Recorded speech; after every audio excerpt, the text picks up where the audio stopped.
Halo, jumpa lagi di channel saya guys. Kali ini saya mau berbagi tentang Poco X3 Pro. Oke, sebelumnya kita bahas HP-nya akan saya buka dulu untuk casingnya ya guys.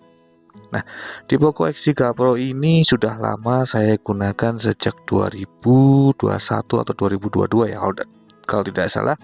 Oke, untuk performanya masih ganas, tapi untuk suhunya dia ini sudah mulai panas ya. Takutnya nanti untuk HP-nya akan terjadi yang tidak kita inginkan seperti itu.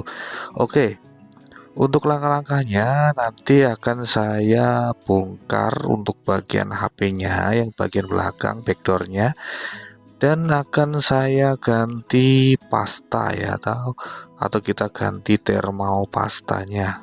Oke, ini saya siapkan thermal pasta, terserah kalian mau menggunakan apa. Jadi yang saya gunakan ini adalah thermal pasta yang murah-murah saja. Oke, bisa juga untuk kalian yang mau menggunakan thermal pad ya, terserah kalian mau menggunakan thermal pasta ataupun sekalian menggunakan thermal pad. Oke, langsung saja. Ini yang pertama kita matikan dulu untuk HP-nya. Oke, kita pencet untuk tombol powernya, kita matikan dulu. Oke, setelah mati lanjut kita buka untuk bagian belakang ya. Untuk Poco X3 Pro yang saya miliki ini sebelumnya sudah pernah saya bongkar untuk bagian belakang, dan sebelumnya kita harus melepas SIM ini ya, SIM ejector ya. SIM injektor atau tempat kartu SIM kita lepas dulu untuk kartu-kartu memori ataupun kartu SIM cardnya. Nah, setelah itu kalian harus membuka bagian belakang ini ya. Nah, di bagian belakang ini dia terbuat dari plastik.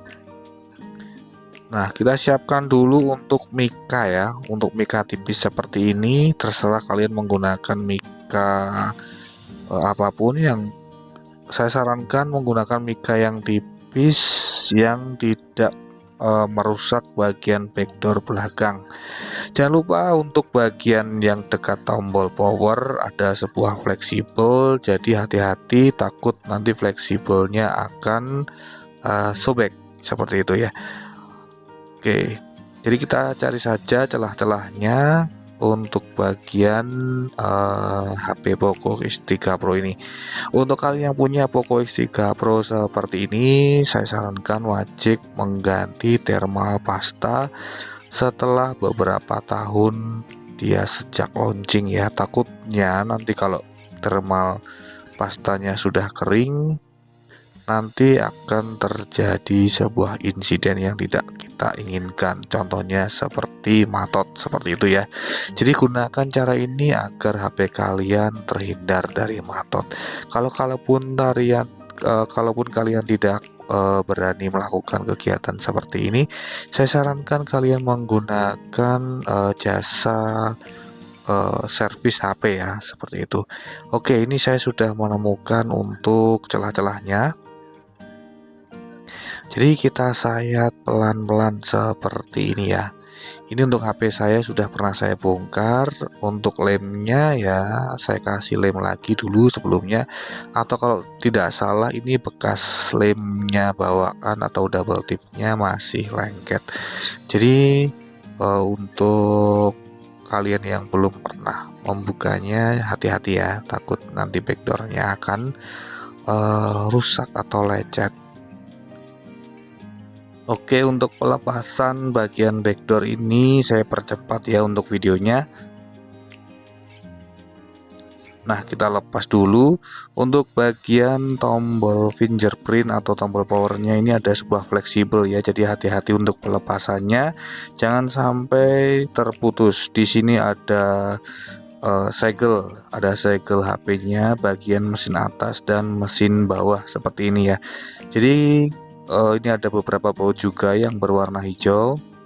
Untuk pelepasan segel bisa kita congkel, nanti sewaktu-waktu bisa kita kembalikan lagi agar terlihat seperti masih ada segelnya seperti itu ya. Dan ini untuk segelnya sudah saya lepas. Kita singkirkan dulu, kita carikan tempat yang aman biar tidak hilang.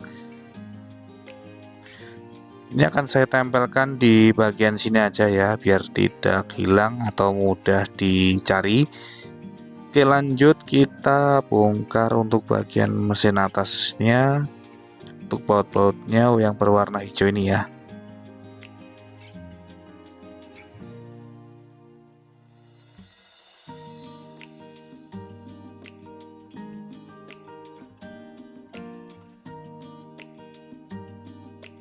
Lanjut kita pelepasan bagian tutup mesin atas atau bagian kameranya ini ya, atau penutup ini. Ini ada sebuah grab fit kalau tidak salah namanya. Dia itu adalah penghantar panas. Kita lepas saja untuk bagian penutupnya ini pelan-pelan. Tinggal kita tarik saja seperti ini ya.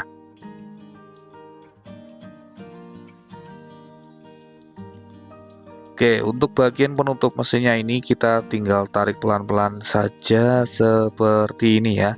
Di sini juga terdapat sebuah sensor NFC nanti di bagian tutup belakangnya ini. Kita tarik saja pelan-pelan, jangan sampai patah ya. Kalau patah nanti kita susah carinya. Tarik saja pelan-pelan. Oke. Untuk bagian penampakan tutup mesinnya seperti ini ya. Kita taruh saja. Lanjut kita ke bagian mainboardnya. Di sini ada banyak sekali soket-soket ya. Untuk soket-soket yang pertama kita lepaskan saja soket baterainya yang berwarna hitam ini ya. Untuk kabelnya yang berwarna hitam kita lepas. Selanjutnya kita lepas untuk bagian soket-soket yang lain, contoh seperti soket fingerprint, soket LCD atau bagian mesin bawah atau PCB bawah ya. Oke, lanjut kita bagian lepas antena ya, lepas kabel antena. Jadi untuk yang di bagian sini pastikan semuanya terlepas. Untuk bagian kamera juga kalian lepas semua soket-soket kamera, kita lepaskan kamera. Takutnya nanti kalau tidak dilepas akan berbahaya ke bagian kameranya. Ini ada beberapa kamera yang masih tertinggal, ada kamera apa ya ini? Kamera utama kalau tidak salah. Oke. Nah, ini ada beberapa baut ya kalau tidak salah ini, jadi kita lepas juga untuk beberapa bautnya. Untuk pengunci mainboard yang di bagian tengah ini ya, dekat kamera, kita lepas saja.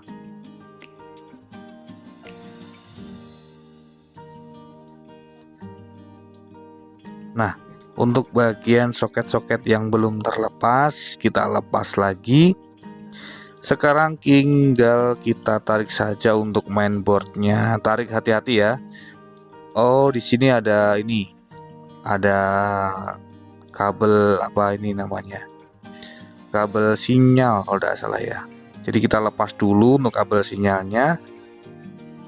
Hati-hati ya untuk pelepasan kabel sinyal. Untuk soketnya sangat kecil sekali. Kalaupun nanti rusak, kita susah sekali untuk perbaikannya.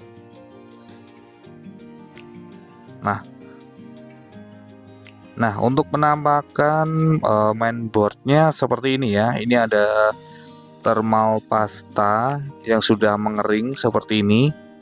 Ini masih bawaan pabrik ya, thermal pastanya.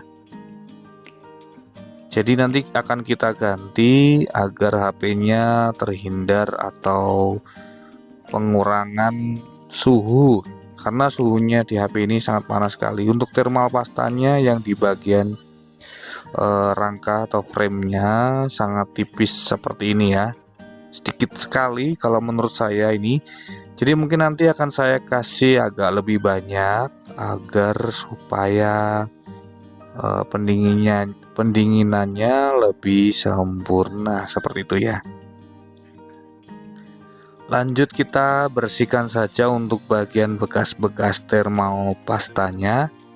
Kita kerok-kerok saja seperti ini dengan mika tipis ya. Jadi hati-hati jangan sampai mengenai komponen-komponen lainnya. Contohnya seperti fleksibel. Ini untuk bagian thermal pastanya sudah mengeras seperti ini ya. Nah, oke, untuk thermal pasta yang kering tadi sudah bersih ya. Kita bisa cek ini sudah bersih seperti ini. Oke, lanjut kita ke bagian mainboardnya ya. Nah, di mainboardnya ini dalamnya tuh juga ada thermal pasta. Jadi kita harus membuka lempengan tembaga kuning ini ya. Kita buka saja lempengan tembaga kuning ini secara pelan-pelan. Jadi jangan buru-buru ya. Kita buka dengan hati-hati. Usahakan menggunakan benda tipis seperti ini tadi ya. Atau menggunakan apapun, yang penting bendanya tipis. Oke, langsung ini saya potong saja. Untuk bagian lempengan tembaganya sudah terbuka seperti ini ya. Saya percepat saja videonya. Dan untuk thermal pasta yang ada di dalam di bagian CPU ini ya, di dalam kuningan tembaga ini. Nah, di sini juga sudah keras. Jadi kalian harus membukanya hati-hati.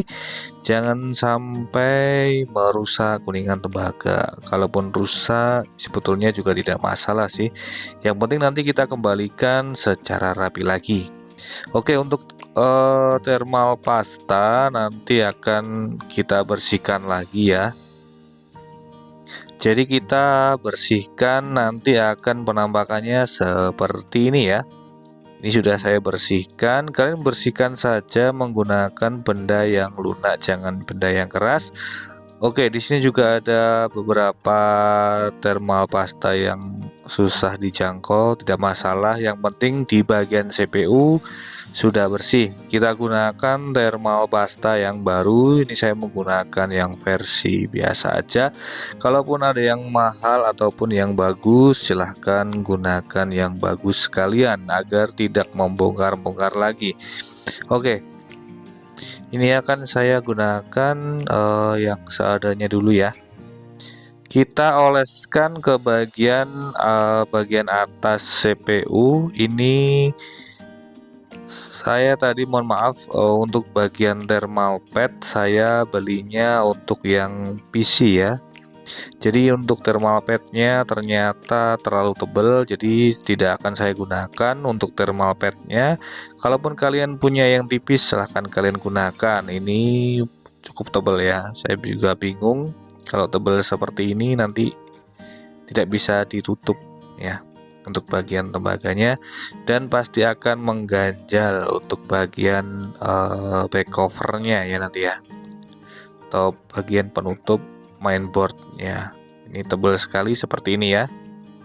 Oke, tidak usah saya pasang saja, kita ganti saja langsung menggunakan thermal pasta. Oke, sekarang kita akan oleskan ini ya. Nah, di sini kita oleskan secukupnya saja. Mau diperbanyak juga boleh, mau secukupnya juga boleh. Kalau bisa jangan kurang ya, agar untuk PC-nya dan ini UFS-nya tetap aman ya. Ini akan saya kasih bagian CPU dan UFS juga sekalian. Jadi dia berjajar gitu ya, CPU dan UFS-nya satu tempat. Oke, secukupnya saja. Lalu kita tutup bagian tembaga kuningnya ya setelah ini. Nah, kalau misal terlalu banyak, kalian kurangin saja, jangan terlalu banyak. Ini kita ratakan lagi ya. Kita ratakan lagi secukupnya, jangan terlalu banyak. Lanjut kita tutup untuk bagian kuningan atau lempengan kuningan ini ya, untuk peredam panas juga kita tutup. Nah, kita retakan lagi. Mau dilem silahkan atau tidak silahkan, ini tidak saya lem ya untuk bagian kuningannya, agar suatu saat saya akan membuka lebih mudah lagi.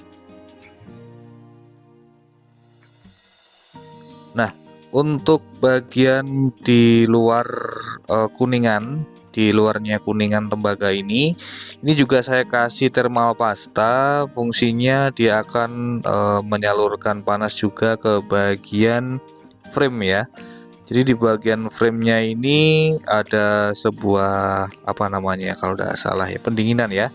Jadi agar pendinginannya dia tersalur ke bagian frame, kita kasih secukupnya saja, jangan terlalu banyak. Kalau terlalu banyak kita kurangin agar tidak meluber ke mana-mana seperti itu ya.